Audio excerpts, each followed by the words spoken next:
Well, Mark, let's take a look at your football life. But first, start with your family name. We're interested in the derivation of that. So my family are immigrants from Croatia.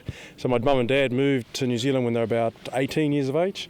So living in Auckland and being born in English as a second language for me. And so, it leads nicely into education in the sense that school wasn't a very successful place for me, in the sense that I got into a bit of mischief. So, so I guess the role at Boys High has led me into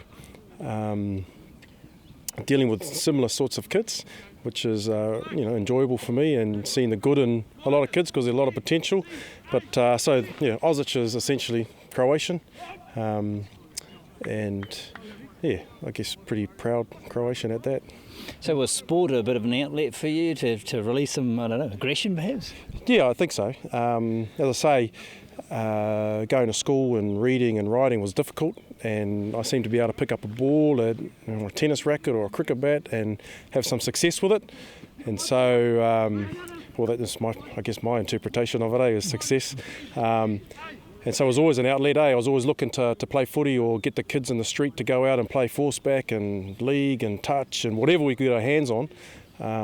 Sports have been a big part of my life, and I think it's taught me a lot of lessons along the way, in the sense that a lot of good people have sort of taken me under their wing, so to speak. And so I'm indebted to sport quite a lot, you might say. What about your actual rugby playing pedigree? How far did you take that?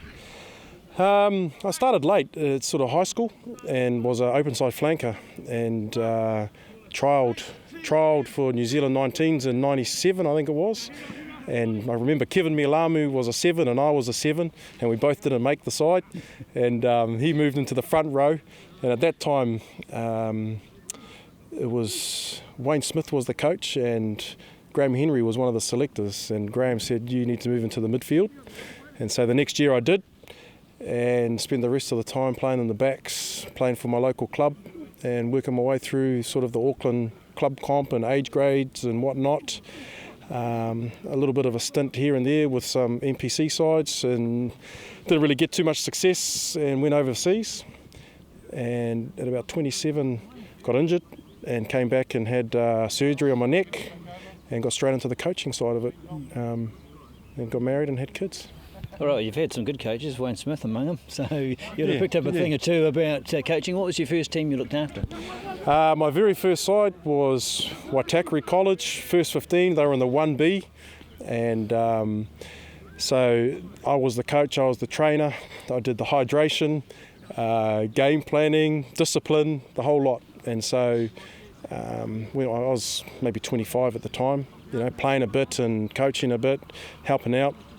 And so I've gone from the very bottom, if you know what I mean, and gone through and done the Kelston Boys High School and done the Auckland 18s, and men's rugby, Waitemata Premiers, which is sort of my old club.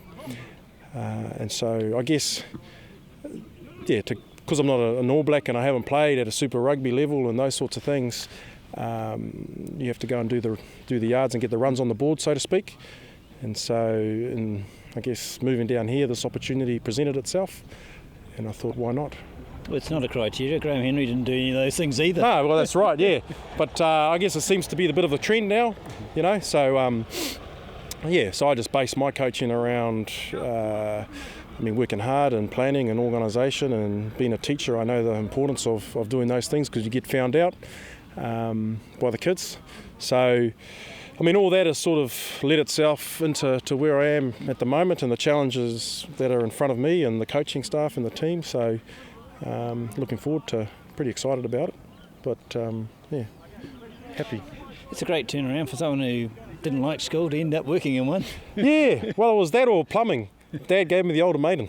He said, "Look, son, you're out there on the job with me, or you go back to school and you get some qualifications." And I had no idea what I wanted to do at sort of 17, but I knew I didn't want to dig drains and lay bricks and blocks like my dad, because he worked pretty physically, and by the time he was 50, he was pretty tired, sore man, and so seeing that growing up and how hard he worked, when the day came, I figured, if I could make some money with my brain, I might have a go at that. And I think what grew out of that is seeing a lot of young men, in similar situations with plenty of potential and talent, but just need someone to guide them and believe in them and nurture them, and just encourage them, really. So that was the avenue I wanted to take. It had to be something that I was passionate about. Sitting in an office, really, day in, day out, didn't really appeal. So the idea of working with young men and, in the education system, I'm pretty lucky, really, fortunate to have that role. Why Southland young men? Well, young Southland men, put it that way. Look, I got 3 kids, and Auckland, it's a pretty big city and it's pretty full on, and whilst it's great and there's plenty to do, my wife, her father is in Twizel, and so there's a bit of a family connection to come down. My wife studied in Dunedin and lived there for a number of years. I met Ian Baldwin from Southland Boys High School, and I thought this is a guy I could learn a lot from in terms of my role in education. And so at that point in time, I had no idea that I was just quite happy to go in and coach the first 15 and help out and, just get established. And one thing led to another, and as I say, Dave Henderson come a-knocking, and thought long and hard about it with my role at Boys High and the time commitment and my family and whatnot. But I thought it was too good an opportunity to pass by and let someone else have a go. I thought I'll have a go, and if it doesn't work, it don't work. That's fine. I won't die wondering. You got a bit of a head start because you know some of the ex-Auckland guys that have joined the Stags, Taylor and Cardiff among them. Yeah, so Taylor and Cardiff and Michael Fatialofa, they all came through. Well, Michael Fatialofa from Mags, but those boys were from Kelston, so I coached them when I was there. So, that's given me a bit of an insight, and at least I know a few guys. And they're good players too, much promise. Yeah, they are good. They're good players, good kids, and come from good families, really supportive. So I'm not surprised that they're doing well. And they've got a good work ethic. And they've come down and taken their opportunities thus far. But they've got to put it on the park now. No favours. Just because they went to Kelston doesn't mean they get selected. Yeah. Well, tell us, define your role with the team as agreed with Dave. So it's really assistant coach, and so take care of back attack and general team attack, and just work with Hawani and Dave around the contact area and just feeding in when we're doing our planning, just ideas and sometimes challenging, and really just keeping each other honest and like they do with me. So that pretty much covers my role at the moment. Well, looking at the practice we've just watched here at Les George, you all seem to be equally contributing. Yeah, and I think that's a great thing. And again, you go back, it's pretty important relationships. Ian Baldwin, I seem to get on with, and he's coming from the same space as me in terms of empathy and compassion with people and with young men and holding them accountable, and there's a lot I could relate to. And with Dave and Hawani, I feel the same in the sense that everyone's prepared to listen, and we've all got a chance to express ourselves, when we're planning, and I got that vibe from them from the onset, so it made it easy to come in and say this is what I can offer, and they've accepted me and some of my thoughts and whatnot, and we're just going from there, from strength to strength, and building a relationship based around hard work and trust and getting on the field, and no one's got egos or bravado. We're just trying to do the best for the team, and that's come through really strong as the team comes first, and that's our focus. So what's good for the Stags, really. We're hearing a few things about you. Addiction, lollies, there's a problem there, we hear. These guys, they love to divert, hey? Hey, I don't know about these guys. Is there no truth? You've got a habit? Yeah, well, look, to be fair, I enjoy a cookie or two, eh? And when we had the odd Subway meal, I've consumed one or two. But it's a far cry from Hawani McDonald cashing in all the sub vouchers, for his family, And Goof, on the other hand, taking a few oysters from the team, from the sack that was donated, yeah, I find it a bit hypocritical, really. Hey, these guys. They're not the guys that set you up, but we'll get to him. Oh, really? Shortly. Oh, I just chucked him under the bus. So you can ask them about it. The other clue might be the gentleman who did tell me, said the problem with fit out, with clothes. Rebound. That's coming from a guy called Rebound, eh? Hey, what would he know?